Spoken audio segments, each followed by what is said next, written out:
Hello friends, आज हम introduction करेंगे। इंट्रोडक्शन में हम देखेंगे history of English language and literature में क्या क्या आता है, क्यों पढ़ते हैं हम, क्या क्या माइंड में रखना पड़ता है अगर हम इंग्लिश लैंग्वेज और लिटरेचर को पढ़ रहे हैं। History of English language and literature के बारे में जानना बहुत ज़्यादा ज़रूरी है अगर आप इंग्लिश लिटरेचर में स्टडी कर रहे हो, जहाँ एज अ टीचर आप वर्क करना चाहते हो इन फ्यूचर। ओके, तो history of English language and literature समझना बहुत ज़्यादा ज़रूरी है अगर कोई भी आप लिटरेचर पढ़ रहे हो, वो इंग्लिश लिटरेचर पढ़ रहे हो। ओके, तो स्टार्ट करती हैं।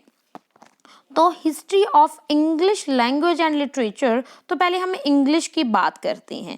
तो English in a very limited linguistic and geographical sense, तो इंग्लिश में हमने बस वो उसके बारे में ही पढ़ना है जो जोग्राफिकल सेंसेस में हमें जहाँ पे इंग्लिश बोलते हैं हम, उसमें वो आ जाता है।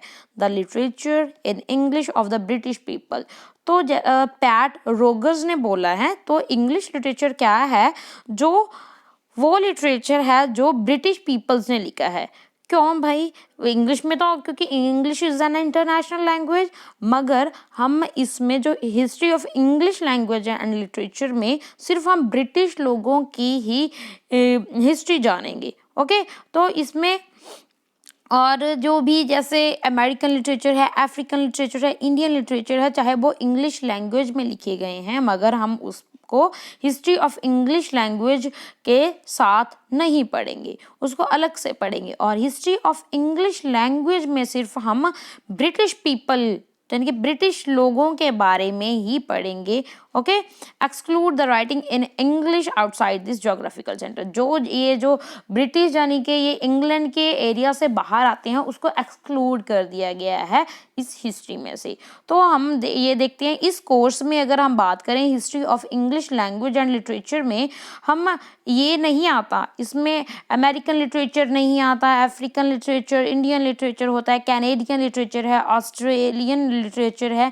ये चाहे सारे इंग्लिश लैंग्वेज में लिखे गए हैं, मगर फिर भी इनको हम इंग्लिश लैंग्वेज में, हिस्ट्री ऑफ इंग्लिश लैंग्वेज में नहीं पढ़ेंगे।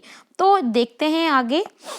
तो the history from Woolf to Woolf, तो क्या है जी, ये बोला जाता है, जो ये हम हिस्ट्री पढ़ने जाएंगे ना, ये हम हिस्ट्री पढ़ेंगे वुल्फ्स टू वर्जीनिया वुल्फ, यानी कि वुल्फ टू वुल्फ।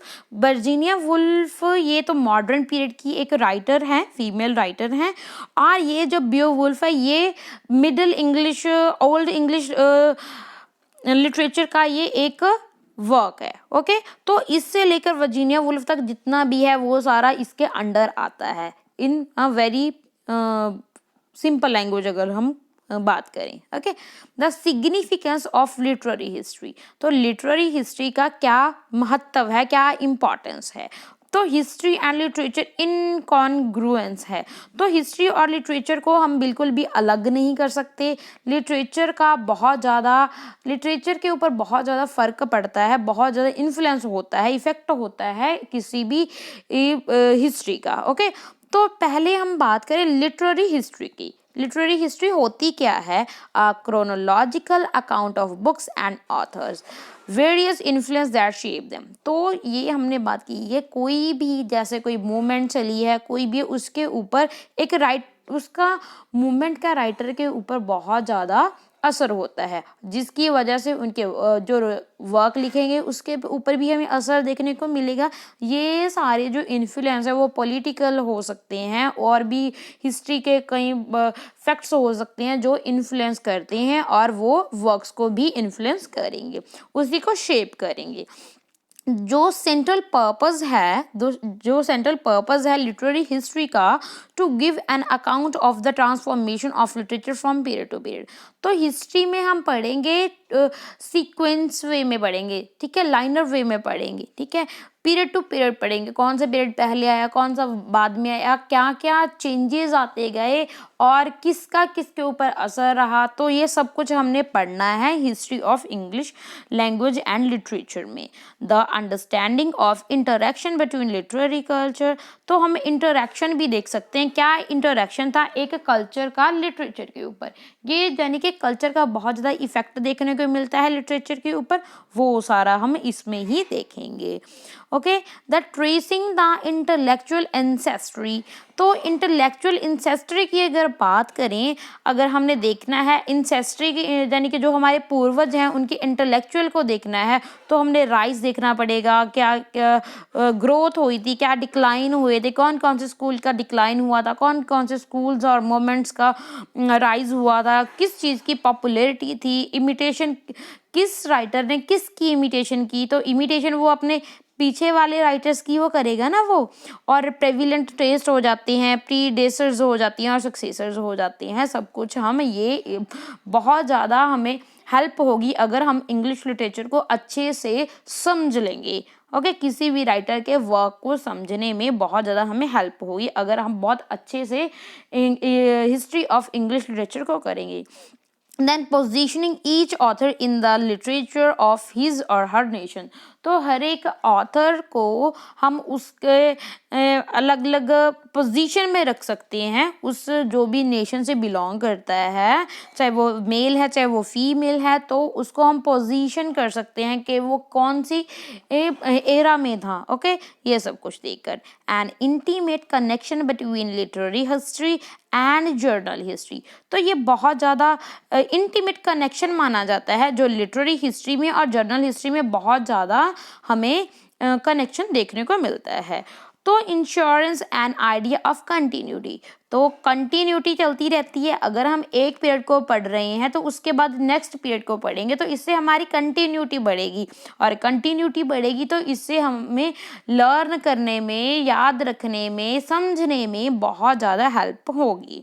तो offers critical explanation rather than mere narration of facts. तो क्या जी, बहुत अच्छे से हम एक्सप्लेन भी कर सकते हैं, नरेट भी कर सकते हैं अगर हम उन सभी फैक्ट्स को हमने अच्छे से हमें नॉलेज होगी तो। यूज़फुल रिलेशन, ये बहुत यूज़फुल होगा, हमें रिलेट कर पाएंगे, एक पीरियड को दूसरे पीरियड के साथ रिलेट कर पाएंगे, एक राइटर के वर्क को भी हम रिलेट कर पाएंगे। ओके, ये सब कुछ होगा। तो हम लिटरेरी हिस्ट्री की बात कर रहे थे, तो लिटरेरी हिस्ट्री की हमने पहले भी देखा है। तो अ chronological account of books and authors various influence that shape them. तो ये क्रोनोलॉजिकल अकाउंट होता है एक बुक्स का और ऑथर्स का, जिस पे हम देखते हैं क्या कौन कौन से बुक्स पे या राइटिंग पे या ऑथर्स पे इन्फ्लुएंस आए और इन्होंने ऐसा राइटिंग दी है, ऐसा शेप किया है, राइटर को ऐसी शेप मिली है। तो हिस्ट्री का बहुत बड़ा रोल होता है इस पे। The central purpose to give an account of the transformation period to period to mark out the cause which have combined to produce it। तो क्या जी, ये सेंट्रल मेन पर्पस अगर हम बात करें लिटरेरी हिस्ट्री की, ये हमें देता है account of transformation period to period. ये हम देखते हैं हमें क्या ट्रांसफ़र किया एक जनरेशन ने, एक पीरियड ने दूसरे पीरियड को, क्या जनरेशन को क्या ट्रांसफ़र किया, ये सब कुछ हम लिटरेरी हिस्ट्री के माध्यम से ही जानेंगे, बहुत अच्छे से जानेंगे। तो देखते हैं हम एक ऑथर पे और उसके वर्क पे ना, ये दोनों चीज़ों को बहुत ज़्यादा इन्फ्लुएंस होता है। फर्स्ट नंबर पे आ जाते हैं social, historical, political, economical events का, और उसके बाद हम देखें और जो इन्फ्लुएंस होते हैं इंडिविजुअल्स के, किसी पर्टिकुलर पर्सन के इन्फ्लुएंस हो सकता है, कल्चर का, आइडियल्स का, मॉरल का, टेंडेंसी और सोसाइटी का बहुत ज़्यादा इन्फ्लुएंस हमें देखने को मिलता है एक राइटर के ऊपर। ये दोनों का, यानी कि ये दोनों को ऐड करके हम बोल सकते हैं एक राइटर के ऊपर इसका बहुत ज़्यादा असर होता है। Okay, then what is literary history? A history of. तो लिटरेरी हिस्ट्री है वो किस किस, इसमें क्या क्या आ जाता है, तो इस किस किस की हिस्ट्री देखनी है, तो जो मास्टर वर्क्स हैं, जो ज़्यादा पॉपुलर वर्क्स हैं, वो उनके ऊपर किसकी हिस्ट्री का ज़्यादा प्रभाव है, किसका ज़्यादा इन्फ्लुएंस है। नेशनल लिटरेचर को हम देखेंगे, सबऑर्डिनेटेड ग्रुप्स को देखेंगे, अलग अलग जो ग्रुप्स थे उसको हम बहुत अच्छे से देख सकेंगे, पढ़ सकेंगे और अंडरस्टैंड कर सकेंगे। और वेरियस जॉनर्स, अलग अलग जॉनरास में वर्क लिखे गए हैं, किस वर्क में ज़्यादा इस जॉनरा में वर्क लिखा गया और क्यों लिखा गया, क्योंकि सोसाइटी का बहुत ज़्यादा असर होता है एक राइटर के ऊपर। देन सोशो इकोनॉमिकल फोर्सेस को भी हम इसमें देखते हैं, इसकी भी हम हिस्ट्री पढ़ते हैं लिटरेरी हिस्ट्री में। देन आ जाता है तो जो ऑथर होता है उसको हम पोजीशन करते हैं। तो जो उसकी अगर हम किसी ऑथर के बारे में पढ़ते हैं, उसकी लाइफ के बारे में पढ़ते हैं, तो हमें ये सारा बातें हमें दिमाग में रखनी चाहिए, उसके बारे में पता होना चाहिए, क्योंकि इनका बहुत ज़्यादा इफेक्ट होता है किसी भी ऑथर की लाइफ के ऊपर। लाइक जैसे हमें पता होना चाहिए उसका बर्थ डेट हो सकती है ना, नेम तो पता ही होना चाहिए, है ना, कल्चर फॉर्मेशन, एजुकेशन, क्योंकि एजुकेशन का भी बहुत ज़्यादा असर होता है। देन लोकेशन, यानी कि राइटर्स लाइफ, तो राइटर कहाँ पे उनका बर्थ हुआ, क्योंकि अगर हमें पता होगा कि उस राइटर का यहाँ पे बर्थ हुआ, तो पर्टिकुलरली हम उस एरिया की हिस्ट्री पढ़ सकते हैं। तो हम देखेंगे कि वहाँ पे किस टाइप का माहौल था, किस टाइप का इन्फ्लुएंस राइटर पे पड़ा। देन पॉलिटिक्स को भी हम पढ़ेंगे, पॉलिटिक्स का भी हमें पता होना चाहिए, ऑक्यूपेशन भी पता होना चाहिए कि कौन सा ऑक्यूपेशन था उस राइटर का। Then other life events, famous events हो सकते हैं कुछ एक राइटर्स के जो उनकी राइटिंग पे बहुत ज़्यादा असर डाल सकते हैं। डेथ, वायलेंस, हेल्थ जैसे हम आगे पढ़ेंगे, अलेक्जेंडर पोप है, उनके हेल्थ के कारण उनके वर्क्स पे हमें बहुत ज़्यादा देखने को मिलता है कि क्यों वो इस टाइप की राइटिंग लिखते थे, वो उसका कारण था हेल्थ, क्योंकि हेल्थ भी हमें पता होना चाहिए कि उस राइटर की हेल्थ कैसी थी। वेल्थ का भी क्योंकि पैसा है जी, जैसे चार्ल्स डिकेंस होंगे उनके बारे में भी हम पढ़ेंगे, ठीक है, आने वाली वीडियोस में। वेल्थ का भी बहुत ज़्यादा असर होता है, तो वेल्थ के कारण भी क्या क्या इन्फ्लुएंस हुए हैं, ज़्यादा होने के कारण भी, जहाँ बिल्कुल कम गरीबी होने के कारण भी क्या क्या इन्फ्लुएंस आए हैं, क्या क्या मोड आए हैं एक ऑथर के ऊपर, वो हम सब कुछ देखेंगे। लेजर एंड सोसाइटी, फ्रेंड्स को हमें पता होना चाहिए, दैट पर्टिकुलर ऑथर जो इसका हम वर्क रीड कर रहे हैं, जिसके बारे में हम पढ़ रहे हैं, इंटीमेट रिलेशंस और फैमिली के बारे में अच्छे से हमें पता होना चाहिए। उसकी लाइफ की ये सारे इम्पॉर्टेंट पॉइंट्स को हमें पता होना चाहिए अगर हम किसी भी ऑथर को पढ़ रहे हैं। देन आ जाता है ऐसे ही अगर हम बात करें टेक्स्ट की, किसी टेक्स्ट की बात करें तो टेक्सचुअल फीचर हमने देखनी है, क्या क्या फीचर्स देखनी है, कौन कौन से पॉइंट्स हमें पता होना चाहिए डिटेल से अच्छे से। वो है जॉनरा हो सकता है, कौन से जॉनर में वर्क लिखा है, इंटरटेक्सचुअलिटी हो सकती है, सेटिंग डेट है हो सकती है, सेटिंग प्लेस हो जाता है, करेक्टराइजेशन हो जाता है, कौन कौन से कैरेक्टर्स हैं और कैरेक्टर्स के नेम इंपॉर्टेंट हो जाते हैं दैट पर्टिकुलर टेक्स्ट के। देन कैरेक्टर का टाइप और रोल हो सकता है, हर एक जो कैरेक्टर है वो अलग अलग रोल प्ले करता है एक टेक्स्ट में, उसका रोल भी देख सकते हैं हम, बहुत अच्छे से हमने ये पता होना चाहिए। देन थीम देखनी होती है, क्या थीम है, वो क्या बताना चाहता है अपने इस राइटिंग के ज़रिए वो ऑथर, इस टेक्स्ट के ज़रिए। तो मोटिव क्या है, प्लॉट का ऊपर भी बहुत अच्छे से ध्यान रखना पड़ता है, ये अच्छे से हमें अगर हम एक टेक्स्ट को पढ़ रहे हैं ये सारी बातें पता होना चाहिए। वॉइस और नरेशन के बारे में, टोन ऑफ स्टाइल के बारे में, टेक्निक और जॉनर इशू के बारे में अच्छे से हमें पता होना चाहिए। ये सारे पॉइंट्स क्लियर करने चाहिए हमें अगर हम एक टेक्स्ट को रीड कर रहे हैं, पढ़ रहे हैं। देन आ जाता है reception of text, authors and idea. तो रिसेप्शन कैसे रिसीव किया जा रहा है, वो प्रोड्यूस होता है, एक होता है रिसीव, रिसेप्शन। ओके, जैसे वो लिखने वाले ने तो लिख दिया, तो अब पढ़ने वाला रीडर है वो उसने उसका कैसे रिसीव किया, तो उसमें भी हमें देखेंगे जैसे बेस्ट नॉन वर्क क्यों पसंद किया, क्यों इस रिसीव किया गया, इसकी रिसेप्शन कौन से वर्क को किस ऑथर के कौन से आइडिया को रिसीव किया गया है, उसमें हमें ये देखना होता है। जैसे best work, non work, landmark text देखते हैं, फिक्शनलाइजेशन देखते हैं, इन्फ्लुएंस्ड देखते हैं, किस किस को इन्फ्लुएंस्ड किया, ओके, सेल्फ डिस्क्रिप्शन देखी जाती है, डिस्ट्रक्शन ऑफ वर्क्स देखते हैं हम, पेनल्टीज देखते हैं, पेनल्टीज अगर किसी ऑब्सक्यूर और पॉलिटिकल के और गवर्नमेंट के खिलाफ कुछ लिख दिया तो उसको पेनल्टी भी देनी पड़ती थी, क्या क्या असर हुआ उस टाइम की सोसाइटी पे, रिसीव किया गया उस टेक्स्ट को, आइडिया को और ऑथर को, ये सब भी हमें पता होना चाहिए। रिकॉग्नाइजेशन वैल्यू, रिकॉग्नाइजिंग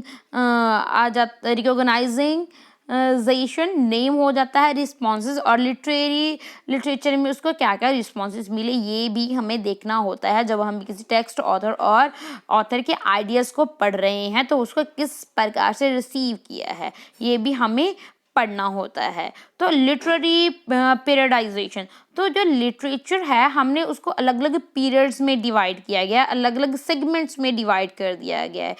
क्यों? क्योंकि जो हमें सहूलत हो, इसकी कन्वीनियंस हो डिस्कशन करने में। क्योंकि अगर इसको पीरियड्स में डिवाइड कर दिया गया है, उस पीरियड्स में पर्टिकुलर उसके फीचर्स बता दिए गए हैं, इस पीरियड के ये फीचर्स हैं, उसमें ये राइटर्स हैं, तो हम उसको इस प्रकार से हम रखते हैं। ये बहुत कन्वीनियंस होता है डिस्कशन के लिए।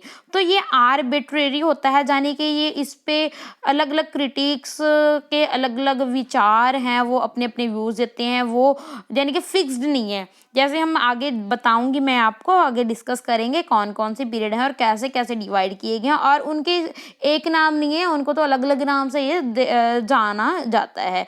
इसको जैसे हम ऐसा भी बोल सकते हैं ना इजी लैंग्वेज के, उनको क्लासीफाई किया गया है एक पर्टिकुलर मेथड से। तो हम देखें तो मैंने आपको बताया है ना कि ये आर्बिट्रेरी है। जो लिटरेरी